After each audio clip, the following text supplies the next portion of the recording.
네, 사랑하는 여러분 안녕하세요.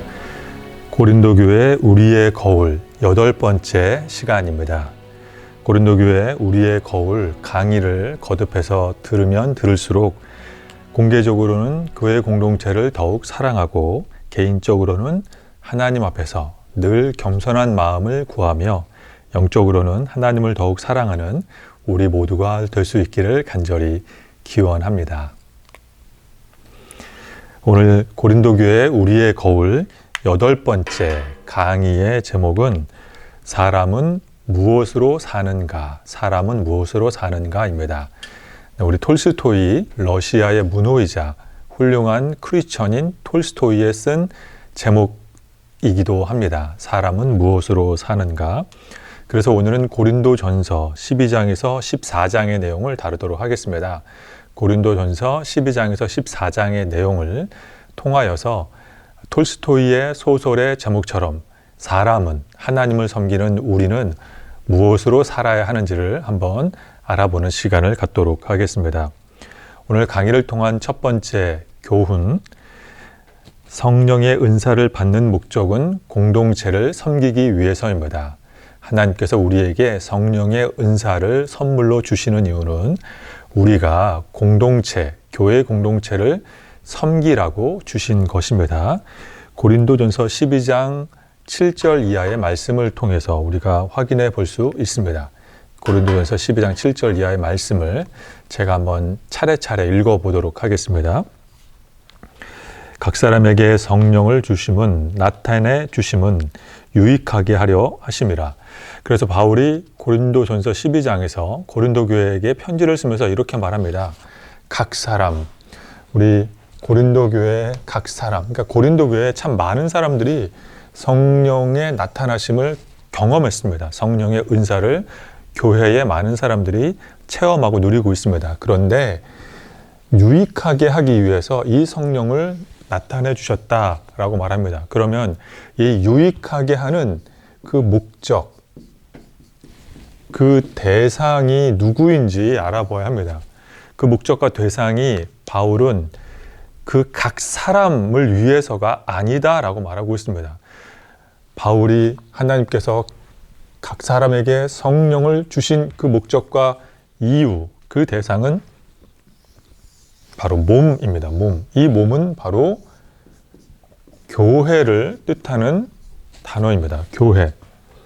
하나님께서 이 몸, 교회를 위해서 성령의 은사를 주고 계신다라고 말하고 있습니다. 계속해서 말씀을 읽어보겠습니다. 12절입니다. 몸은 하나인데 많은 지체가 있고 몸의 지체가 많으나 한 몸임과 같이 그리스도도 그러하니라. 18절 이하의 말씀.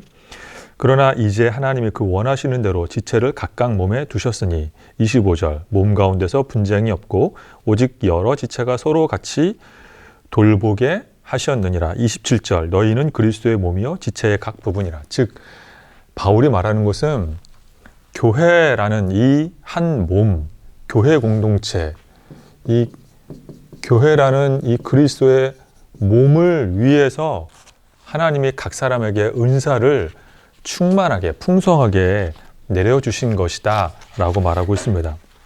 그래서 지난 시간에 잠시 언급을 드렸습니다만 고린도 교회에 새로 대두된 문제는 바로 이 신앙의 열광주의, 흔히 말해서 감정주의라고 말씀을 지난 시간에 드렸습니다. 이 신앙의 열광주의, 즉 공동체를 생각하지 않고 자기가 받은 은사에 심취하여 그것을 자기 자신을 뽐내기 위해서 그 은사를 남용하는 이 신앙의 열광주의에 대해서 18세기 천교도, 미국 청교도의 대부인 조나단 에드워즈 목사님이 영적 감정을 분별하라 라는 책에서 이 영적 열광주의의 폐단에 대해서 아주 잘 설명하고 있습니다. 고린도 교회는 열심히 기도하는 교회였습니다. 열심히 기도하는 것 자체가 나쁘지 않습니다.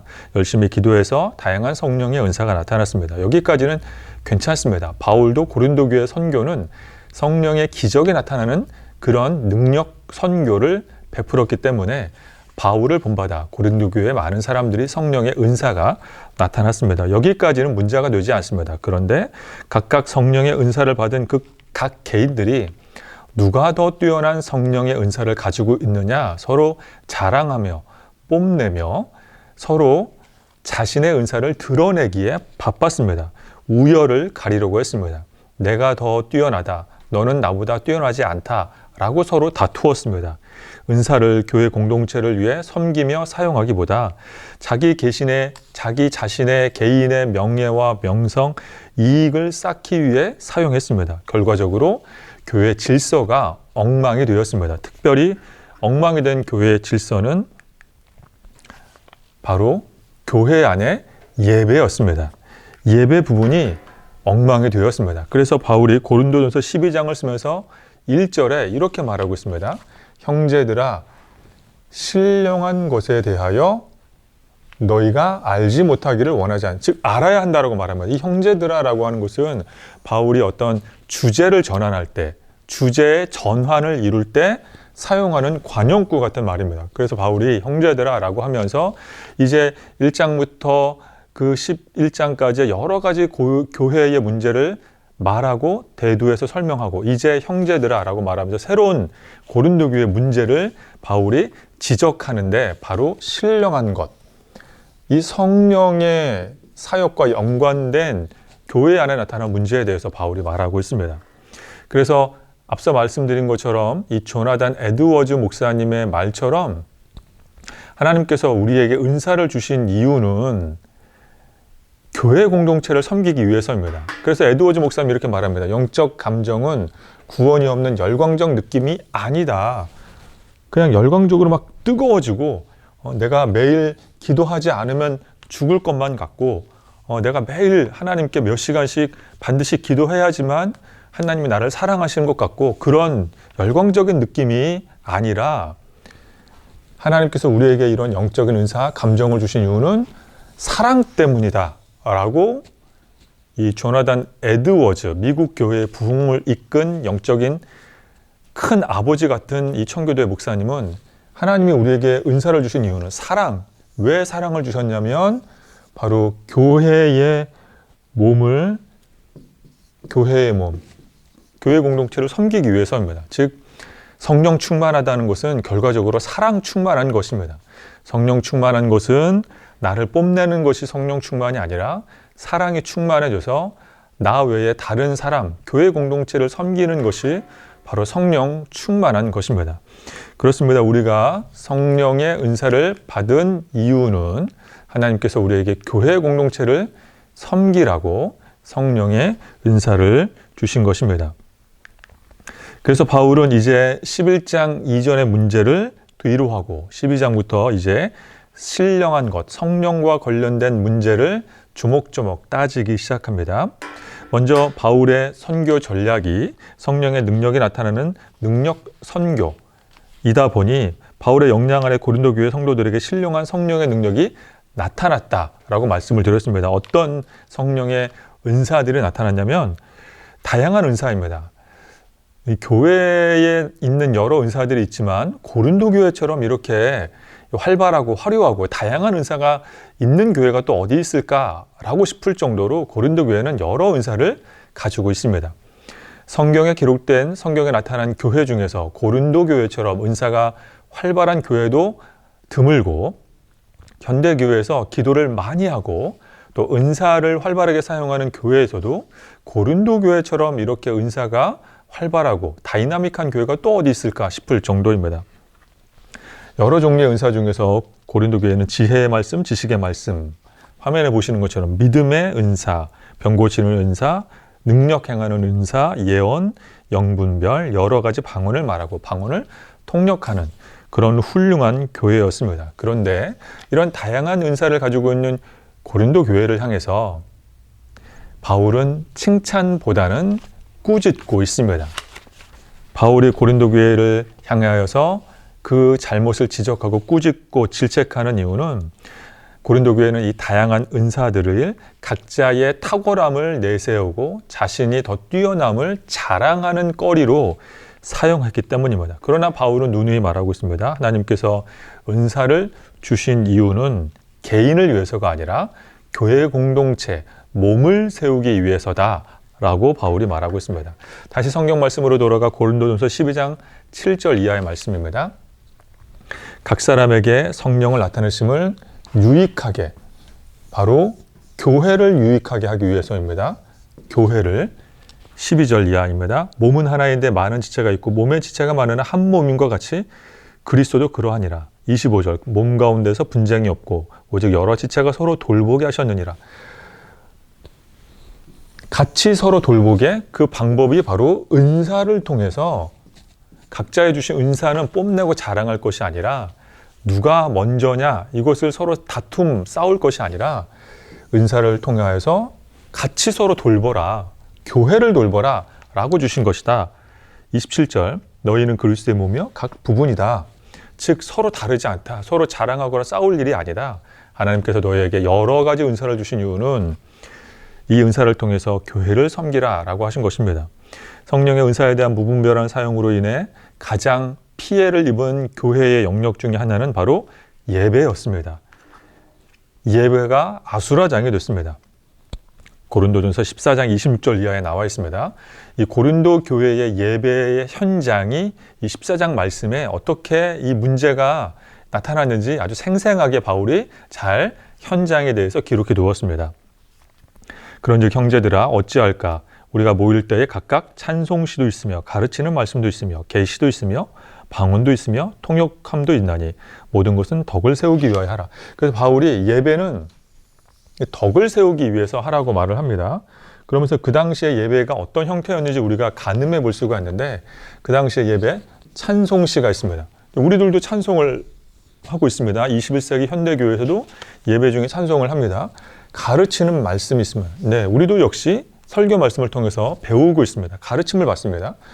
그리고 지금 현대교회에 없는 계시의 형태가 1세기 고린도 교회에는 있었습니다. 계시, 방언도 있었습니다. 예배 중에 방언을 했습니다.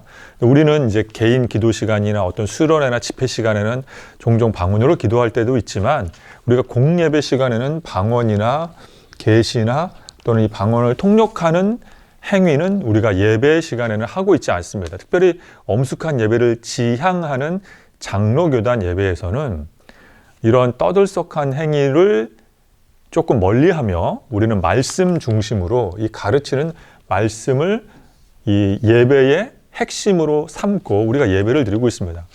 그런데 1세기 당시의 고린도 교회는 오늘날의 현대교회 예배와 다르게 찬송, 가르치는 말씀, 우리도 있습니다만 다른 형태의 이런 예배하는 모습들이 있었습니다. 자, 그런데 문제는 이렇게 다양한 형태로 예배 드릴 수도 있습니다.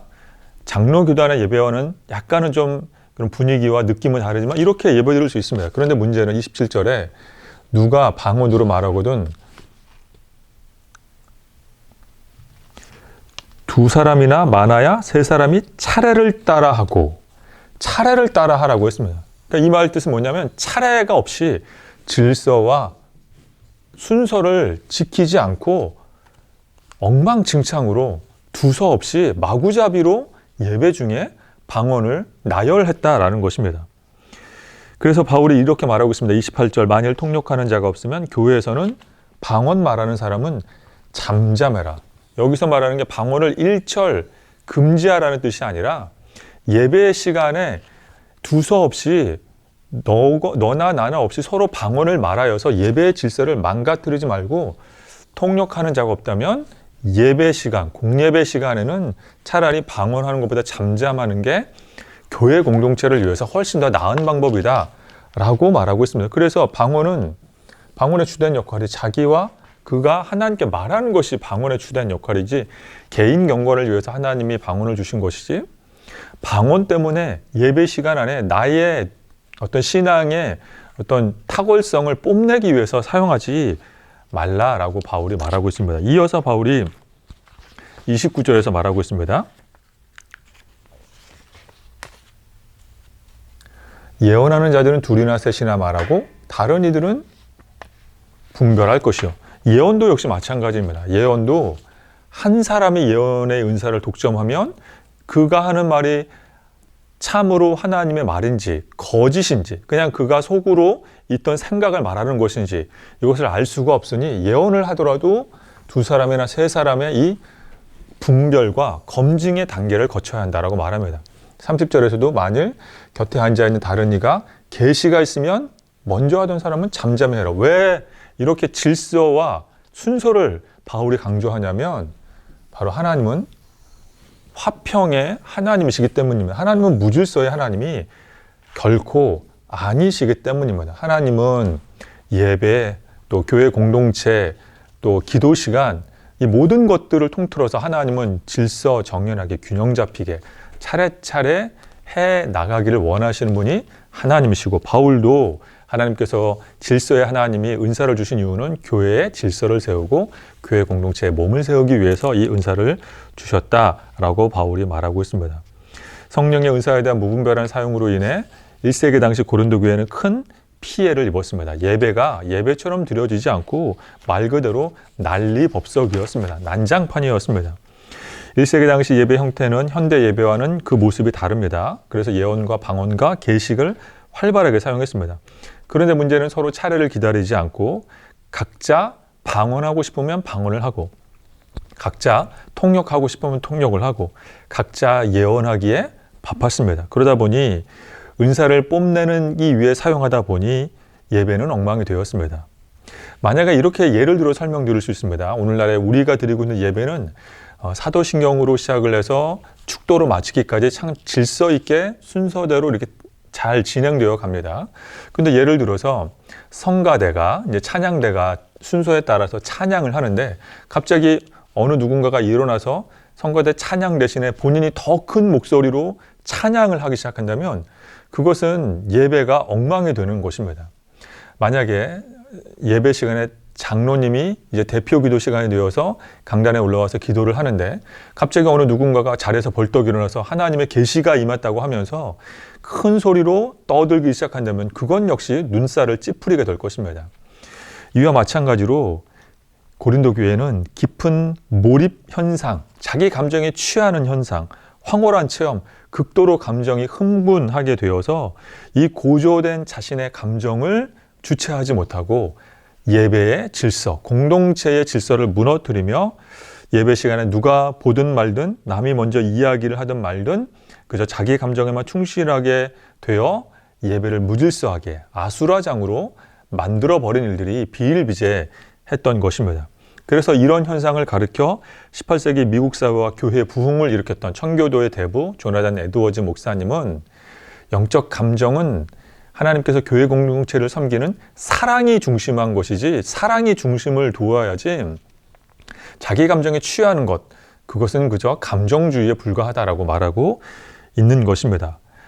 그렇습니다. 바울은 모든 은사는 그리스도의 몸인 교회를 세우기 위해 하나님께서 각각의 지체에게 우리의 신체의 여러 부분이 있는 것처럼 각각의 사람들에게 각각의 은사를 주셨을 뿐이다 라고 바울이 설명을 하고 있습니다.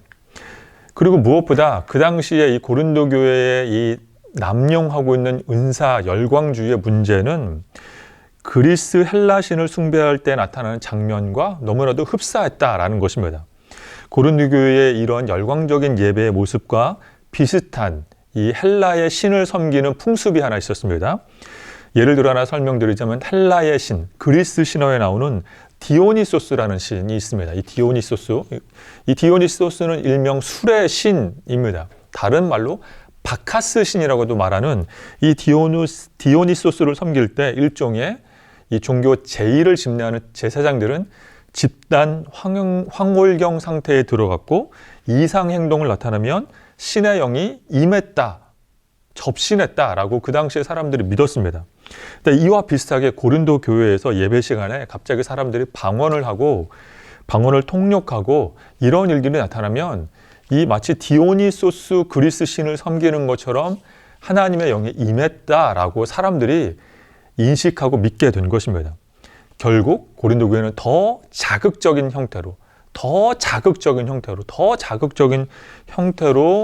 무질서하게 예배가 진행되었고 전반적으로 교회 공동체는 엉망이 되어만 갔습니다. 따라서 바울은 하나님께서 믿는 사람들에게 은사를 허락하신 목적은 자극적인 것, 감정에 충실한 것이 아니라 교회 공동체를 바르고 건강하게 세우기 위해서이다라고 강조하고 있습니다.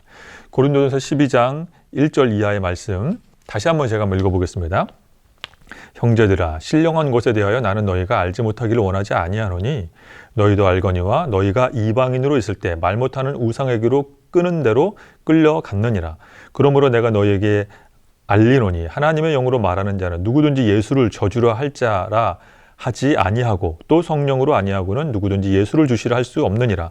은사는 여러 가지나 성령은 같고 직분은 여러 가지나 주는 같으며 또 사역은 여러 가지나 모든 것을 모든 사람 가운데서 이루시는 하나님은 같으니 각 사람에게 성령을 나타내시면 유익하게 하려 하심이라. 각 사람에게 성령을 나타내시면 유익하게 하려 하심이라. 어떤 유익이냐면 바로 교회 공동체에 몸을 세우는 유익을 위해서 하나님께서 이 질서에 하나님께서 성령의 은사를 주신 것입니다.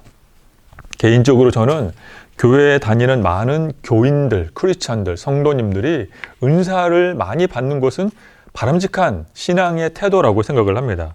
은사를 위해서 기도하는 것 중요합니다. 물론 오순절 교단, 순복음교회처럼 방언, 예를 들어 방언이 구원받은 표징이다, 성령 충만의 기준이다 라고 말하는 이 오순절 교단, 순복음 교단의 신학을 제가 동의하지는 않습니다. 그럼에도 방언 기도와도 같은 은사를 활용한 기도생활, 신앙생활은 우리의 신앙생활에 하나님을 섬기는데 큰 도움이 되는 것도 사실입니다. 은사를 구하며 기도하는 것 바람직합니다. 그러나 동시에 명심할 점은 왜 우리가 은사를 구해야 하느냐라는 것입니다. 그것은 개인이 아닌 개인의 명성, 개인의 유익을 구해서가 아니라 본인의 감정을 만족시키기 위해서, 자기 만족을 위해서 하는 것이 아니라 교회 공동체를 위해서 구해야 합니다. 그래서 내가 여러 은사가 있다 하더라도 여러 은사를 가진 그분이 교회 공동체를 섬기지 않는다면 그 은사를 낭비하고 있는 것입니다. 하나님의 각종 다양한 은사를 한 사람에게만 주시는 것 아닙니다. 그것은 여러 공동체 안에 여러 사람에게 은사를 주시는 이유는 그 각자가 소금과 빛처럼 또 우리의 한 몸 안에 손, 발, 귀, 눈, 코가 있어서 각각의 기능은 다르지만 이 한 몸을 섬기는 것처럼 교회 공동체를 섬기기 위해서 여러 은사를 여러 사람에게 주신 것입니다. 그래서 바울은 탐욕의 도시, 우상의 도시, 소돔과 고모라급으로 변질된 도시 고린도에서 성령 충만하여 성령을 모시고 다니는 성도들, 고린도 교회 성도들이 승리하며 살도록 성령을 주신 것이 맞는데, 문제는 고린도 교회가 고린도 교회 성도들이 교회를 섬기기 위해 이 은사를 똘똘 뭉쳐서 사용하기보다 자기 자랑거리로 삼았다라는 것이 문제라고 바울이 문제를 말하고 있습니다. 그래서 이 지점에서 바울은 은사의 목적이 교회 공동체를 섬기는 것이고 교회 공동체를 섬기기 위한 최고의 은사, 최상의 은사, 더 좋은 은사, 더 좋은 길, 큰 은사를 보여주겠다라고 말했습니다. 마치 인간의 몸 안에 혈액이 돌아가는 것처럼, 혈액순환이 잘 되어야 인간의 몸이 건강한 것처럼 교회 공동체의 건강을 위해서 필요한 큰 은사, 큰 길이 있다. 그것은 바로 사랑이다라고 말합니다. 오늘 강의를 통한 두 번째 깨달음, 가장 좋은 길, 가장 큰 은사는 사랑의 은사입니다. 가장 좋은 길, 가장 큰 은사는 사랑의 은사입니다.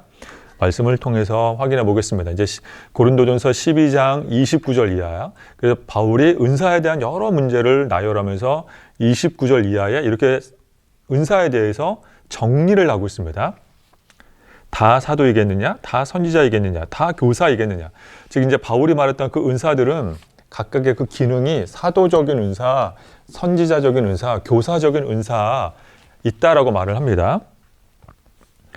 30절, 다 병 고치는 은사를 가진 자이겠느냐? 다 방언을 말하는 자이겠느냐? 다 통역하는 자들이겠느냐? 그런데 이제 교회 공동체를 섬기기 위해 제일 좋은 은사, 더 큰 은사를 보여주겠다. 너희는 그래서 이 더 큰 은사를 사모하라. 내가 또한 가장 좋은 길을 보여주리라. 이 좋은 길, 또 큰 은사, 지금 이게 교회 공동체를 섬기기 위한 같은 기능을 말하는 은사입니다. 그 은사가 무엇이냐면 이렇게 12장의 문을 닫고 13장의 문을 열면서 이 편지를 받는 사람들에게 기대감을 갖게 만들며 바울은 이 은사의 열망을 가진 고린도 교회 사람들이 구해야 할 가장 큰 은사는 병 고치는 은사, 예언하는 은사, 통역하는 은사도 아니라 바로 사랑이다 라고 말하고 있습니다. 그래서 바울이 이렇게 말합니다. 내가 사람의 방언과 천사의 말을 할지라도 사랑이 없으면 소리나는 구리와 울리는 꽹과리에 불과하다. 사랑하는 여러분, 한번 우리가 상상해 보면 소리나는 구리나 울리는 꽹과리가 멈추지 않고 큰 소리로 계속해서 소리를 낸다면 그것은 소리가 아니라 소음에 불과합니다. 사람들은 귀를 막고 듣지 않을 것입니다. 그렇습니다. 사랑이 없는 은사들은 그것이 아무리 화려한 말로 미사역으로 장식했다 할지라도 사랑이 없으면 귀를 막고 듣기 싫은 그런 소음의 잡음에 불과하다라고 바울이 말합니다. 2절, 내가 예언하는 능력이 있어 모든 비밀과 모든 지식을 알고 또 산을 옮길 만한 모든 믿음이 있을지라도 사랑이 없으면 내가 아무것도 아니요. 심지어 3절 말씀에서 바울은 내가 내 몸을 불살하게 내어줄지라도 순교까지도 사랑이 없는 순교는 무의미한 순교라고 바울이 매우 강한 어조로 말하고 있습니다. 그렇습니다, 여러분. 최고의 은사 바로 사랑입니다. 사랑을 구하는 저와 여러분 되기를 간절히 소망합니다. 그래서 고린도전서 13장 말씀은 성경 66권 전체 1189장 중에서 손가락에 꼽힐 정도로 가장 아름다운 성경 말씀입니다. 왜 성경이 이 아름다운 이 말씀, 사랑을 중요하다라고 말하냐면 사랑이야말로 교회를 섬기는 제일 중요한 은사이기 때문입니다. 그래서 성령 충만은 사랑 충만입니다. 왜 사랑이 전체 은사 중에서 가장 크며 좋은 것이냐면 공동체를 세우는 대의가 바로 사랑에 달려있기 때문입니다. 그래서 이 부분에서, 이 지점에서 이제 고린도전서에 나와 있는 여러 은사들을 한번 간략하게 표로 한번 정리해 보도록 하겠습니다. 물론 제가 표로 정리해서 우리 영상을 시청하는 우리 성도님 교우님들에게 보여드리지만 칼로 정확하게 자르듯이 일치하지 않는 영역들도 있는 것을 미리 사전에 공지해 드립니다. 쉽게 이해하기 위해서 표로 보여드리지만 은사가 이렇게 칼 자르듯이 정확하게 나눠지지 않는 부분들이 있습니다. 또 사도행전 2장, 에베소서 4장에 나와 있는 은사는 여러 있음을 말씀을 드립니다. 에베소 4장의 은사, 사도행전 2장의 방언은 이 고린도전서에 나타난 방언의 은사와는 다른 종류의 은사입니다. 감리교의 유명한 선교사 스탠리 존스 선교사님이 이 은사 부분에 대해서 고린도전서에 나온 방언과 사도행전에 나온 방언의 차이점을 스탠리 존스 선교사님이 아주 잘 설명해 두고 있습니다. 시간 관계상 일단은 넘어가서 선포의 은사가 있습니다. 선포의 은사, 교육의 은사, 치유의 은사. 이것은 이제 우리 예수님의 3대 사역을 말합니다. 예수님께서 공생애를 사실 때 말씀을 선포하시고 말씀을 티칭, 가르치시고 또 많은 사람들을 고치셨습니다.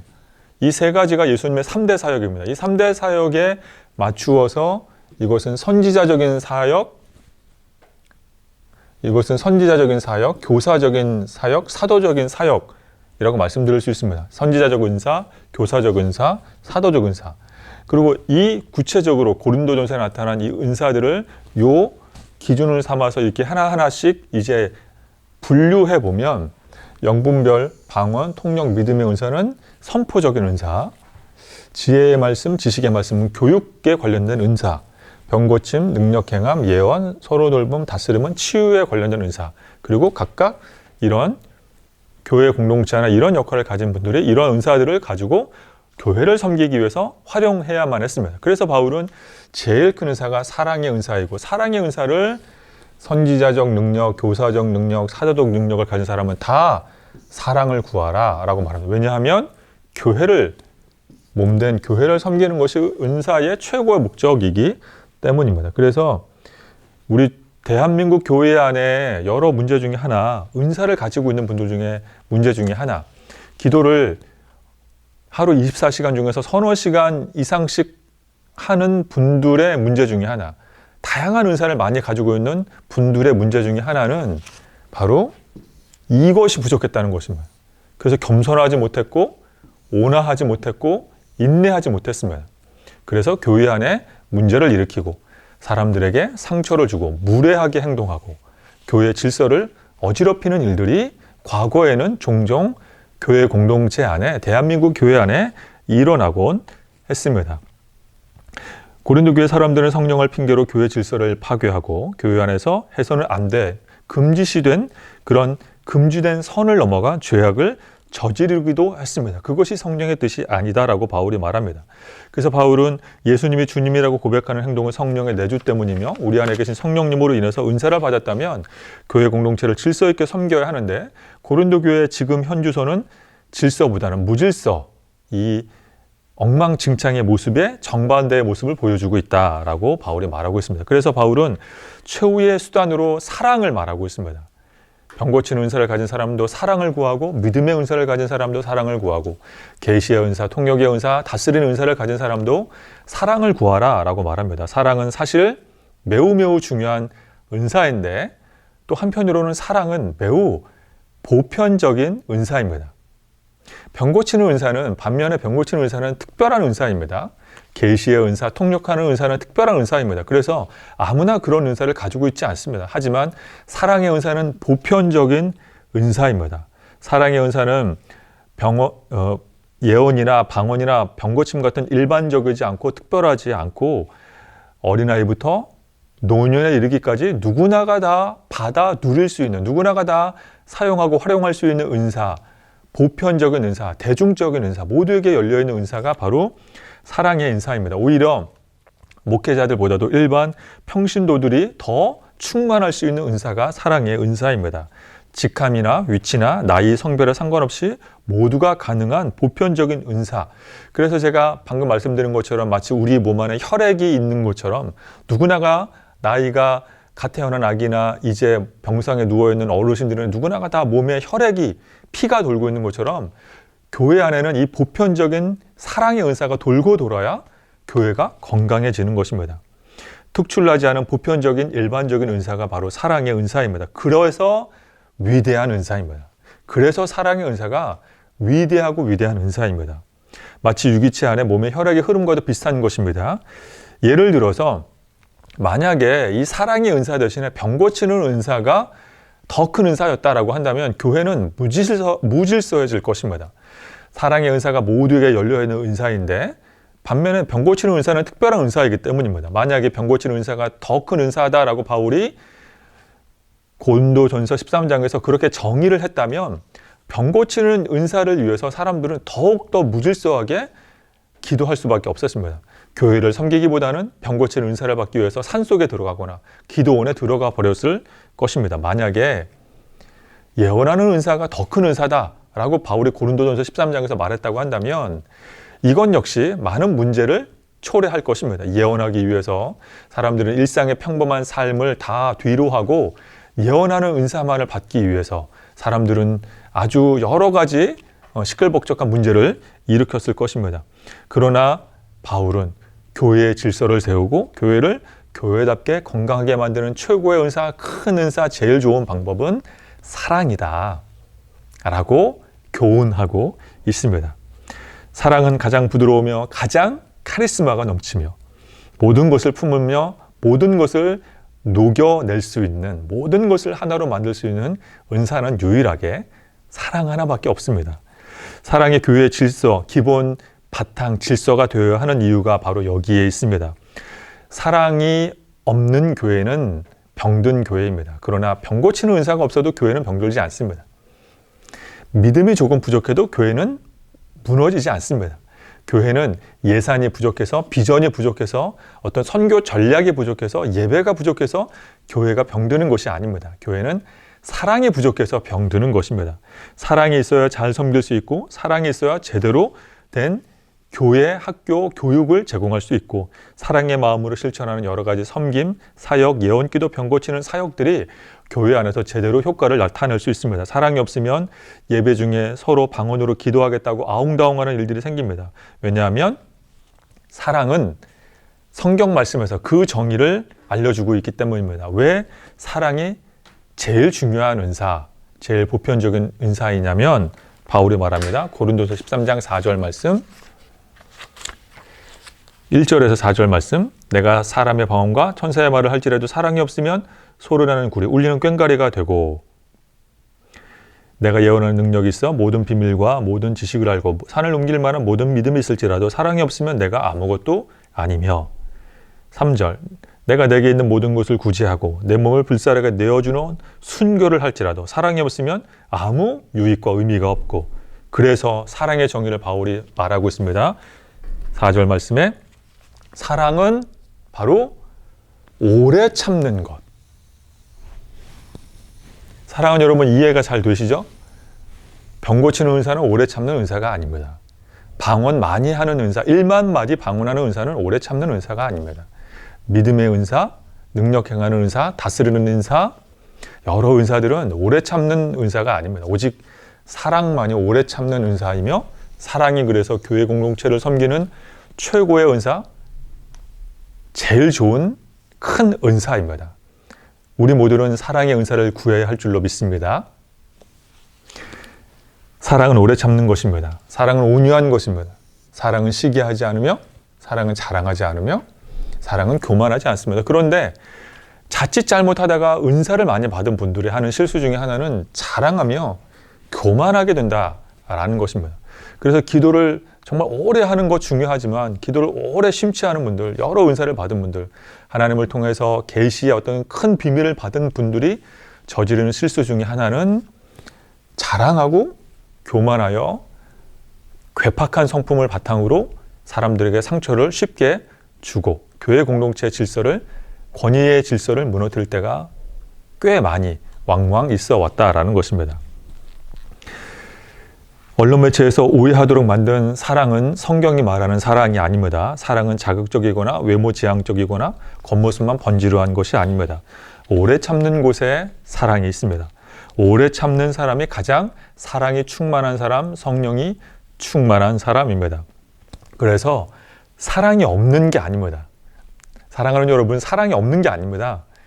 문제는 사랑이 부족한 것이 문제입니다. 저와 여러분들은 다 사랑이 있습니다. 그런데 우리는 사랑이 부족한 게 우리의 실존적 한계입니다. 마치 고지혈증으로 혈액이 끈적거리면 우리의 건강에 적신호가 오는 것과 비슷합니다. 우리의 몸 안에 혈액이 부족하면 혈액 수혈을 받아야 하는 것과 똑같습니다. 혈액이 막히면 쓰러지거나 각종 질병에 쉽게 노출되듯이 혈액순환이 잘 안 되면 몸의 여기저기가 아픈 것과 비슷합니다. 혈액이 몸 밖으로 빠져나가면 생명의 불꽃이 희미해지는 것과 똑같습니다. 혈액이 부족하면 우리의 몸이 여기저기 아픈 것처럼, 생명의 촛불이 꺼질 듯 말 듯 한 것처럼 사랑이 부족한 것이 교회의 문제를 야기합니다. 사랑이 없는 게 아닙니다. 사랑은 있습니다. 문제는 부족한 것입니다. 예산이 없어서 문제가 되는 교회는 없습니다. 예산이 부족해서 문제가 되는 것보다 일꾼이 적어서 문제가 되는 게 아닙니다. 목회 철학이 이상해서 문제가 되는 게 아닙니다. 비전이 부족하거나 선교 전략이 다른 방향이어서 문제가 되는 것이 아닙니다. 사랑이 부족해서입니다. 사랑이 부족해서 교회 안에 갈등과 무질서가 발생하고 서로 간에 상처를 주고받고 교회를 이탈하는 가난한 성도들이 발생하는 것입니다. 사랑이 위대한 길이 되는 또 다른 이유는 이 사랑의 또 다른 특징, 바로 영원성에 있습니다. 영원성. 그래서 바울이 고린도서 13장에서 이렇게 말하고 있습니다. 13장 8절에서 10절 말씀. 사랑은 언제까지나 떨어지지 아니하되 예언도 패하고 방언도 그치고 지식도 패하리라. 우리는 부분적으로 알고 부분적으로 예언하니. 그러니까 은사들은 다 부분적인 것들이다라고 말하고 있습니다. 그런데 온전한 곳이 올 때, 온전한 곳이 올 때라고 하는 것은 바로 우리 구주 예수 그리스도의 재림을 말합니다. 그럴 때 이 부분적인 모든 은사들은 다 패하게 됩니다. 그러나 언제까지나 가는 것은 단 하나, 사랑이다 라고 바울이 말하고 있습니다. 그렇습니다. 온전한 곳이 올 때, 예수님의 재림하실 때 예수님은 우리의 믿음 있음을 보지 않습니다. 우리가 어떤 은사를 있는지 확인하지 않습니다. 우리가 사랑으로 교회를 섬기고 나 외에 타인과 타자와 이웃을 섬겼는지를 우리 예수님은 확인하실 것입니다. 예수님께서 재림하시는 목적은 사랑의 완성에 있습니다. 사랑 자체이신 예수님이 오시면 모든 부분적인 은사들은 폐지가 됩니다. 그래서 교회 공동체 안에서 사랑이 부족하면 문제가 되는 것입니다. 왜냐하면 사랑은 영원한 것이기 때문입니다. 성경에서 말하는 영원한 은사는 사랑 외에는 없습니다. 그날의 교회 안에 발생하는 모든 일들은 선악간에 판단받을 것입니다. 우리 주님 오시는 날 우리가 했던 모든 일들은 사랑이 기준이었느냐, 사랑이 있었느냐 없었느냐 판단받을 것입니다. 인간이 세운 그럴듯한 대의 명분, 인간이 만들어낸 그럴듯한 목회 프로그램, 그 안에 사랑이 있었느냐 없었느냐 우리 예수님께서 판단하실 것입니다. 그래서 최종적으로 바울이 이렇게 말하고 있습니다. 그런즉 믿음, 소망, 사랑 이 세 가지는 항상 있을 것인데 그 중에 제일은 사랑이라. 그 중에 제일은 사랑이라.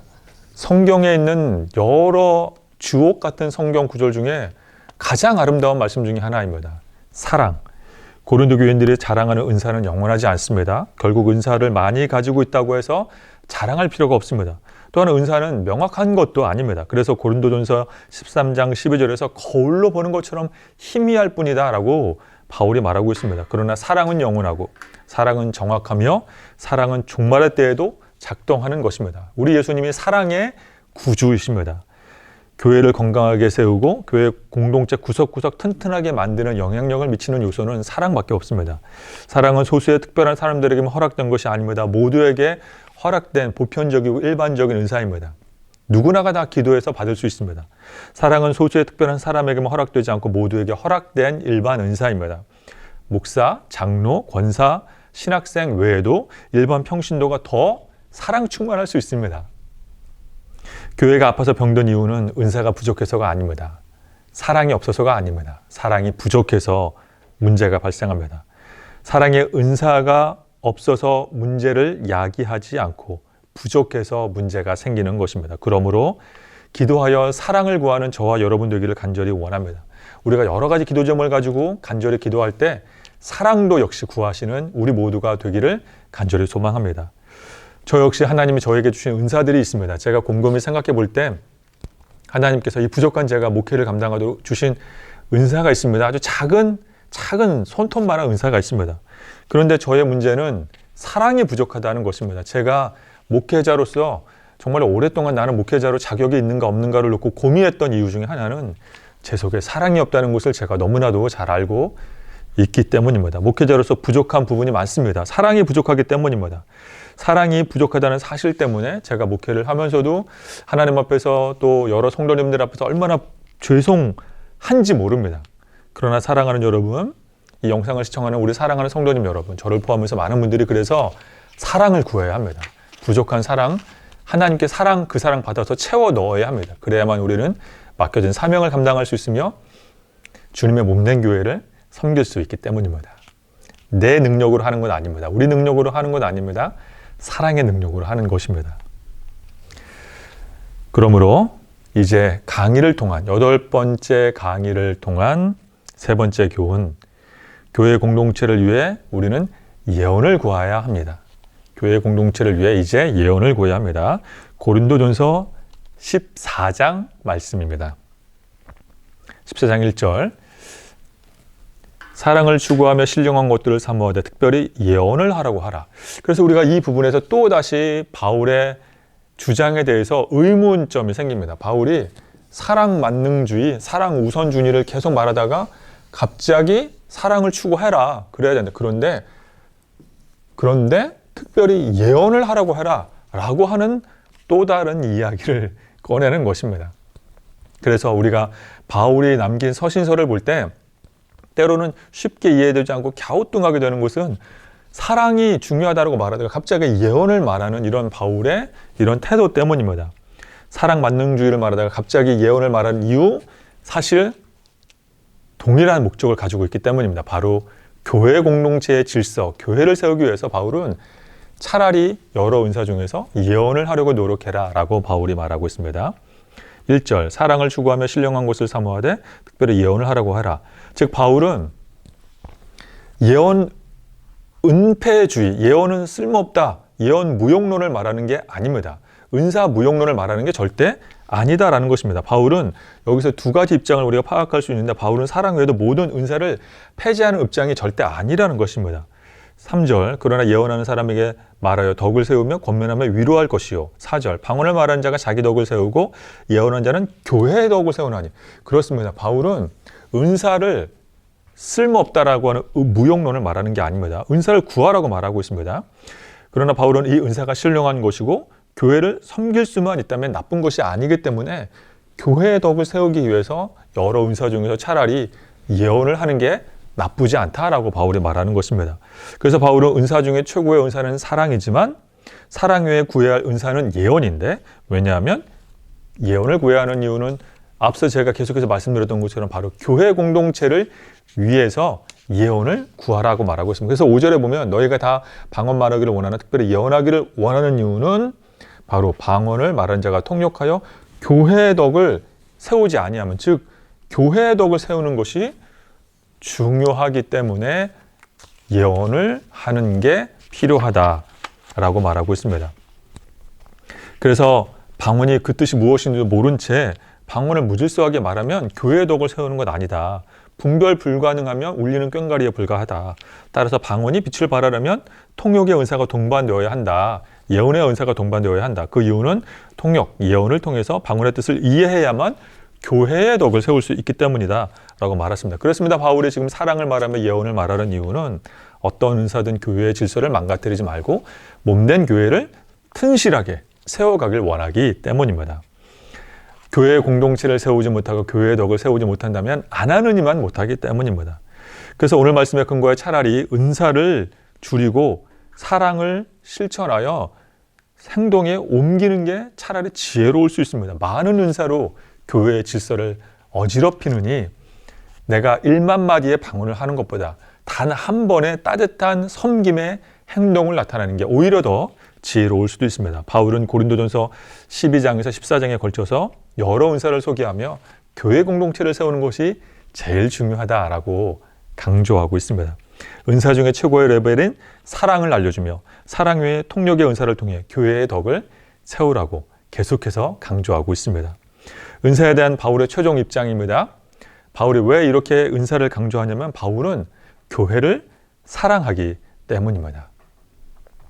고린도전서 14장 26절 말씀, 그런즉 형제들아 어찌할까? 너희가 모일 때 각각 찬송시도 있고 가르치는 말씀도 있고 계시도 있고 방언도 있고 통역도 있다.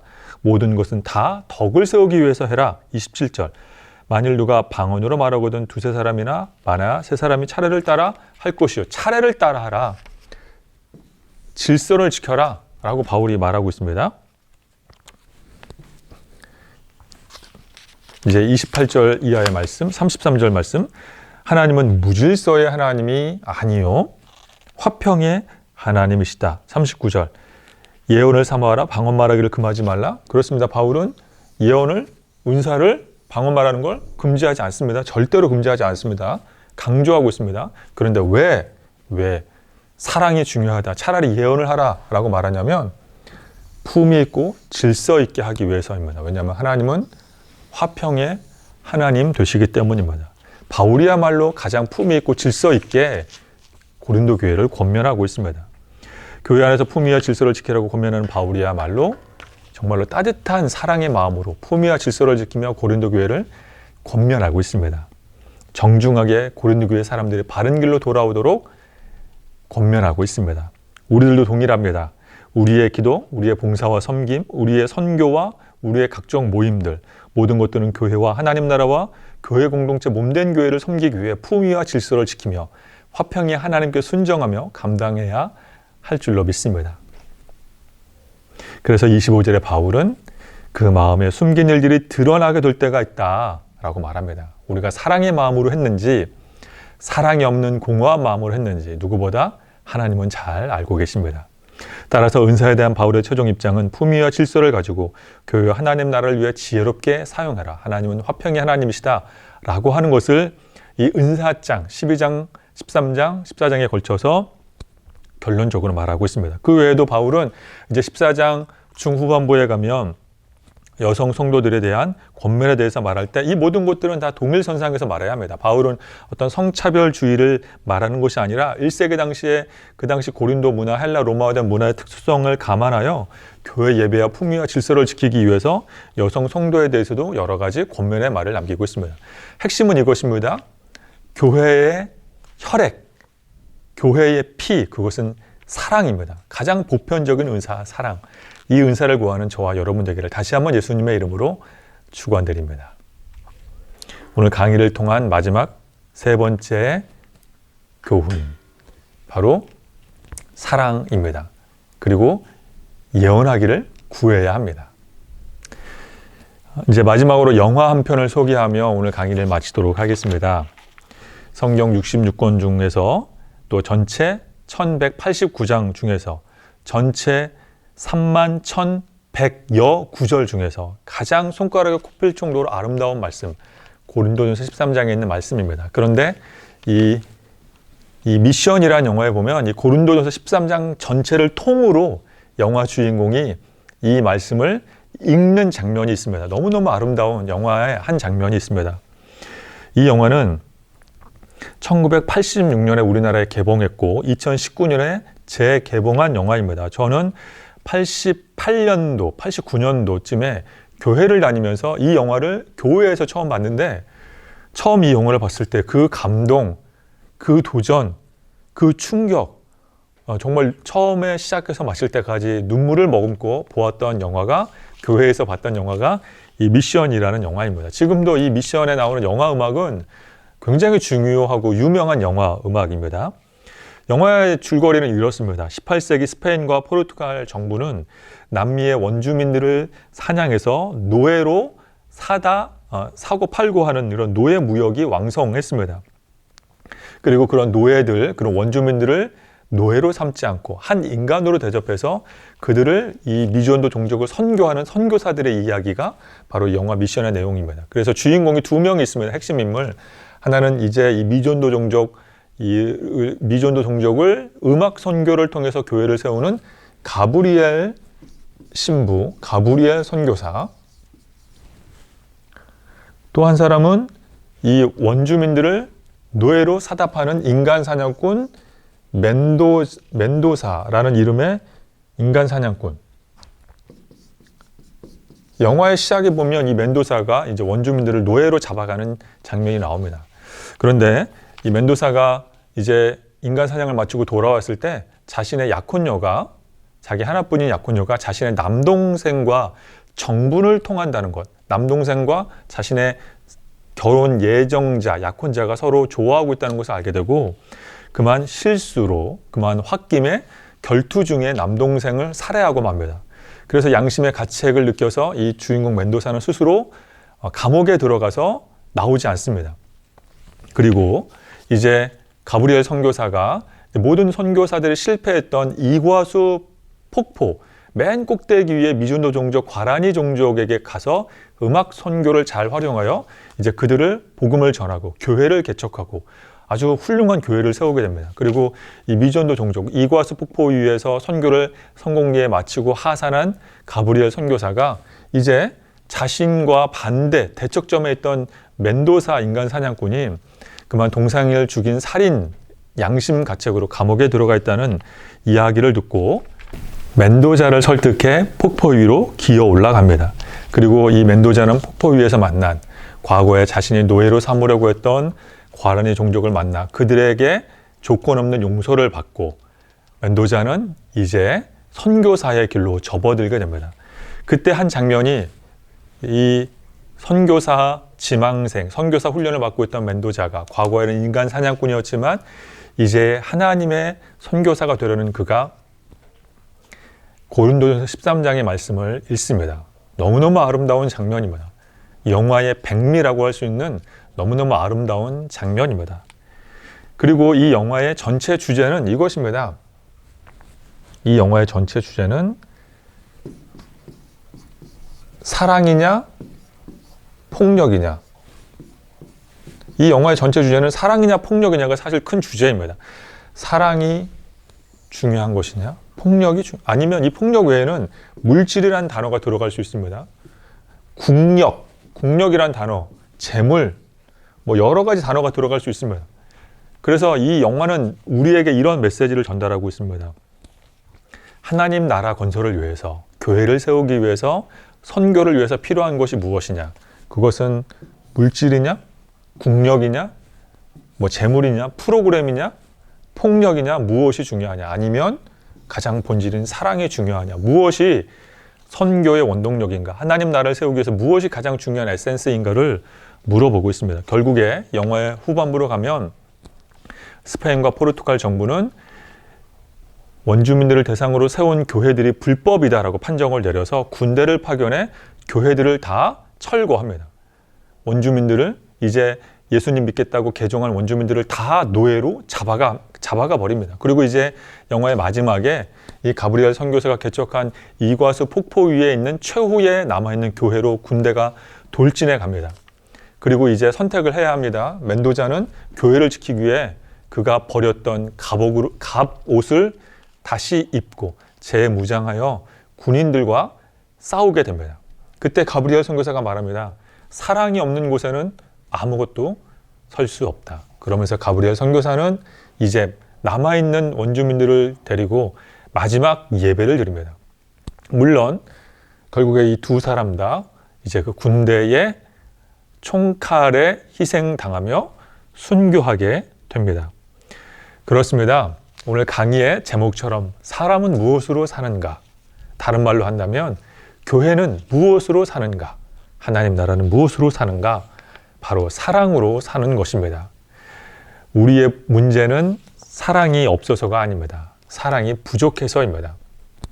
그래서 이 영화에서는 이 멘도자도 이제 최후의 그런 이제 순교를 하게 되고 가브리엘 선교사도 순교하게 됩니다. 그런데 영화의 마지막 장면에 보면 이 모든 원주민들이 노예로 잡혀갔을 때 잡혀가지 않은 어린 아이들이 나옵니다. 원주민 어린 아이들이 나와서 그 아이들이 총과 칼을 집어들지 않고 가브리엘 선교사가 들었던 이 예배용 도구, 예배를 위한 그런 성찬과 예배를 위한 그런 도구를 들고 떠나면서 영화가 마칩니다. 즉 하나님 나라, 교회, 우리가 하나님 앞에서 바로 서는 것은 이런 비본질적인 다른 것들이 아니라 사랑이 중요한 것을 강조하는 영화입니다. 사람은 무엇으로 삽니까? 교회는, 선교는, 하나님 나라는 무엇으로 지탱합니까? 바로 사랑으로 살아가는 것입니다. 사랑하는 여러분, 우리 안양제일교회가 가장 사랑 충만한 교회인 줄로 믿습니다. 저와 여러분이 날마다 하나님의 사랑을 구하여서 사랑으로 우리 교회를 섬기는 하나님 나라의 청지기 일꾼인 줄로 믿습니다. 우리는 많이 여러 부분에서 부족합니다. 그러나 하나님께서 날마다 저와 여러분을 사랑으로 채워주셔서 우리의 부족함은 사랑으로 덮어주시고 우리가 사랑으로 섬기며 사랑으로 하나님 나라를 세워가는 하나님 나라 건설의 주인공 되도록 사용해 주실 줄로 믿습니다. 사랑 충만한 우리 교회, 우리 사랑의 대명사, 우리 안양제일교회인 줄로 믿습니다.